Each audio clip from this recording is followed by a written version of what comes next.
অবশেষে ফ্লোরেন্তিনো প্যারেস তার বাচ্চা কাচ্চাদের জন্য একজন আদর্শ কোচ খুঁজে পেয়েছে। আমি বলতেছিলাম আলভারো আরবেলোয়ার কথা।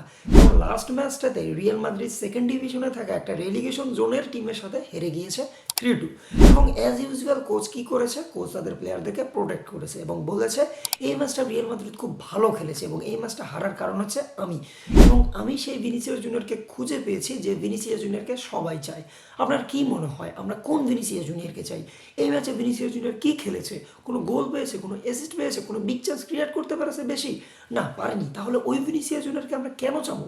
আপনি ভিনিসিয়াস জুনিয়রকে আপনি প্রেস কনফারেন্সে ডিফেন্ড করেন, এক্ষেত্রে আমাদের কোনো যায় আসে না, কারণ প্লেয়ারদেরকে ডিফেন্ড করা কোচের কাজ। কিন্তু কথা হলো আপনি যখন ড্রেসিং রুমে গেলেন তখন ড্রেসিং রুম পুরোপুরি শ্মশানের মতো স্তব্ধ ছিল। এক্ষেত্রে আপনার করার কাজটা কী ছিল? রিয়াল মাদ্রিদের প্লেয়ারদেরকে উৎসাহ দেওয়া। সেটা না দিয়ে আপনি কি বললেন? আপনি বলতেছেন ইট ওয়াজ মাই ফল্ট, তোমরা ভালো খেলেছো, ব্লা ব্লা ব্লা। এটা করা কি উচিত? রিয়াল মাদ্রিদের আপনাকে করতে হবে প্লেয়ারদের মেন্টালিটি বিল্ড করতে হবে। রিয়াল মাদ্রিদের পরিচয় হচ্ছে রিয়াল মাদ্রিদের আনবিটেন মেন্টালিটি। বর্তমানে রিয়াল মাদ্রিদের প্লেয়াররা মাথায় গু রয়েছে, তাদের মেন্টালিটি কিছুতেই বিল্ড হচ্ছে না, যার কারণে এই সকল ম্যাচ, এই সকল লো ডিভিশনের টিমের সাথে আমরা হারতেছি। এবং আপনি যদি রিয়াল মাদ্রিদের প্লেয়ারদেরকে এইভাবে ডিফেন্ড করতে থাকেন, তাদের মেন্টালিটি বিল্ড না করে, তাহলে হয়তো আপনি 2 মাস রিয়াল মাদ্রিদে বেশি টিকতে পারবেন, কিন্তু আপনি রিয়াল মাদ্রিদকে পুরোপুরি ধ্বংস করে দিবেন।